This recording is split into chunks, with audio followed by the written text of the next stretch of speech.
neighbor. I'm Aiyana Willoughby. And I'm Taylor Holt. This week, our own Isabella Riley talks with a football player about racial injustice and new procedures for App State's first football game of the season. Join me as I delve into developing Greek life on campus. Then, theater and performing arts professor Derek Gagnier sits down in studio with a student performer in an upcoming App State production. Join us as we say, Hi neighbor. Hi neighbor, I'm Isabella Riley. Today, I will interview senior football player Gay Montgomery. We will go over the current racial injustice issues going on in our community, as well as the COVID-19 procedures needed for this Saturday's football game. Hi, I'm Gay Montgomery. I'm a student here at Appalachian State University. What are some of the precautions you and the football team are taking for your next football game with the COVID-19 procedures? Just like everything in life, it's been a little bit different, but just like everyone else, you have to adjust and just, keep going. It's been different, though, but we're definitely all right. Oh, yeah, we're really excited. First game, always very excited, and, definitely thankful to be able to play with everything going on. And, yeah, we're really excited. We're ready. Will there be fans in the stands? We love the fans and everything, but at the end of the day, we are a team, and it should be intrinsically motivated. I love the fans, really wish they were there, really wish everybody could be there, but we still have a game and a job to do, so we're gonna be good. Was there any prominent struggles you have faced being one of the only black students at Appalachian State, especially as an athlete?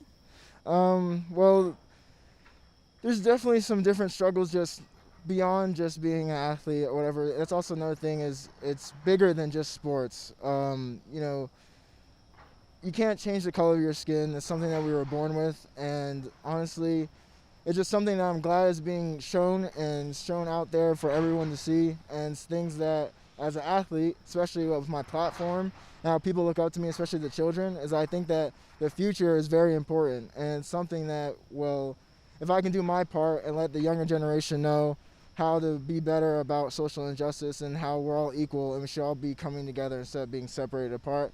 I think that's one really important thing that we can handle, especially as an athlete.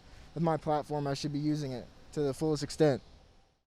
I recently saw the march that you and your football team did together, and that was absolutely amazing and I think a great representation for the community. What did that march mean to you? It made me feel really good. It's one thing to say that we're a team and we're together, but it's also another thing to when you feel like we say we're brothers or whatever, but when I know that whether you're white, black, Mexican, or whatever, and you are walking with me, you're all walking with my people, and you are for me really deep down more than football, I think that's an incredible bond. That's things that you can't really separate out from anybody, and it just makes us even closer together as a team. What activism do you think athletes can take to support the current fight of racial injustice? Other things like we did, march, get the word out there, spread the word, educate people. Education is very important. I think one of the biggest things is the ignorance with a lot of people, not knowing or understanding. And the biggest thing is we should help them understand. You can use that through social media, different advertisements, different flyers and stuff. Just spread the word. And let people know, because it's really a true thing out here. As Gabe said, this racial injustice movement is bigger than sports. Thank you guys so much for joining. Until next time, bye neighbor.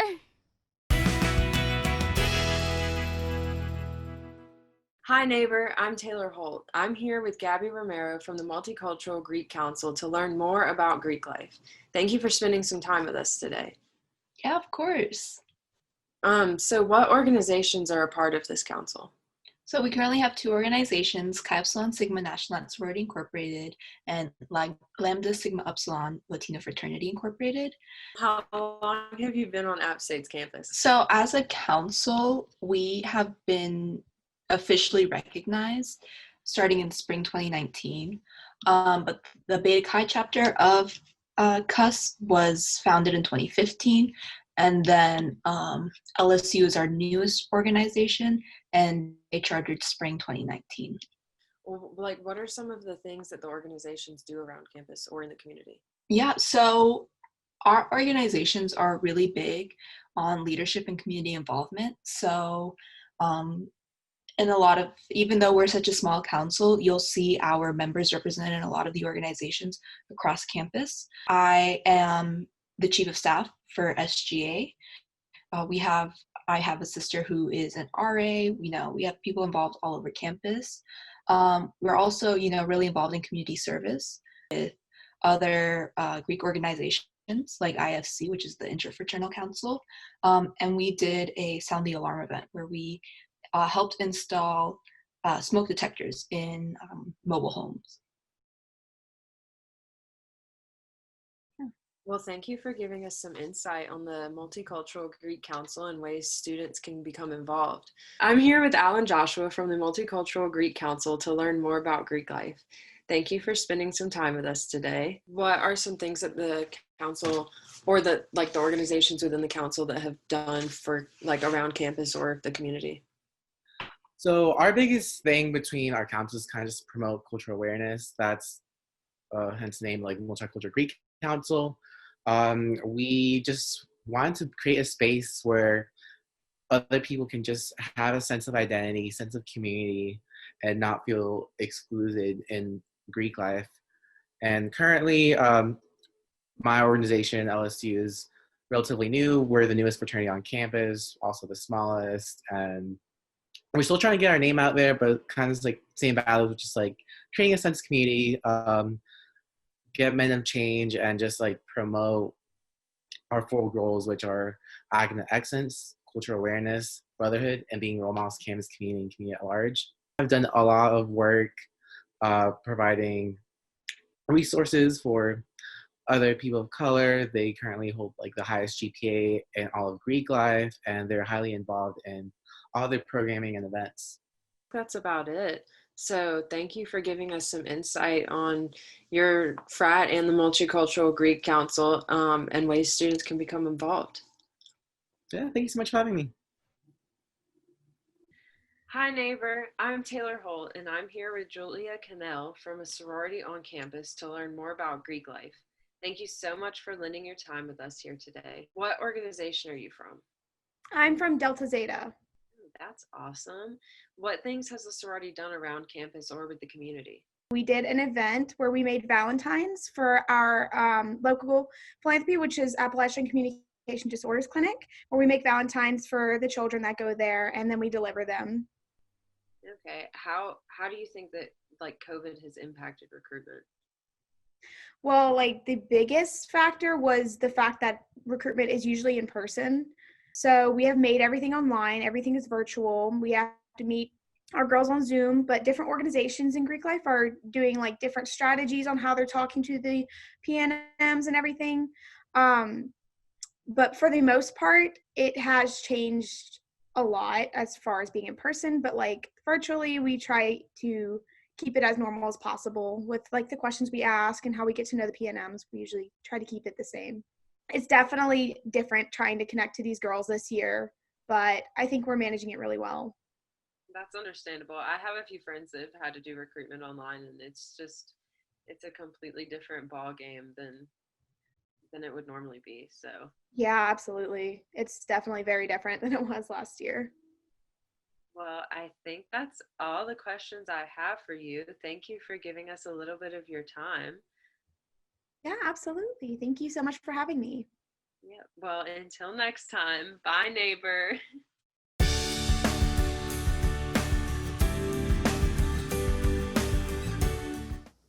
Welcome to Theater and Dance Today. Professor Derek here. We're in the studio talking with Cielo Gomez, who's one of 8 actors performing in Act 1 of the COVID Chronicles on Friday, September 18th. That's a series of monologues created during the pandemic. And believe me, we are making this up as we go along, trying to figure out how to continue to do live theater.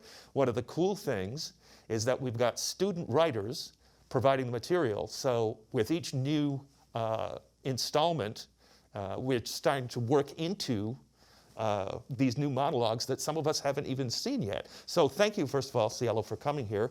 I might mention Cielo is a theater performance major, and we've worked together quite a bit. So I've got some questions for you that I know that you'll give interesting answers to, especially how is it performing now in a live theater event And what does that mean to you? Well, now during this unprecedented time of COVID, it's very different than regular live theater.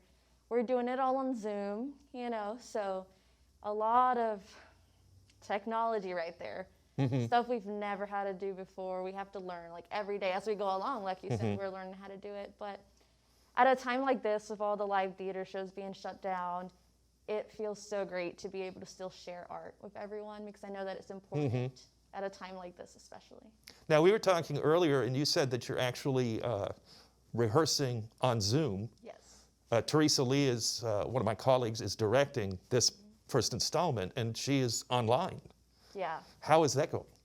Okay, so we had our first read-through last week, and then I had my first rehearsal, my individual one with Teresa as well, and it's very different, but at the same time, it's the same in a way. I don't know how to explain it. You're still using everything I've learned in my theater classes, while you're rehearsing on Zoom. And it's just really great to actually be able to see each other, at least. Even if we can't do it in person, at least we're doing it there through Zoom. Yeah, I was going to jokingly say, at least you can take your mask off on Zoom, right? There we go. Right? And the production will be filmed in a way that it's safe for people to have their masks off. So people jumping on the link, zooming in, will be able to see people's faces, which... Yes, definitely. We're rehearsing and performing in the comfort of our own homes, where we're socially distanced, so we can take our masks off. So yes, we'll see our faces.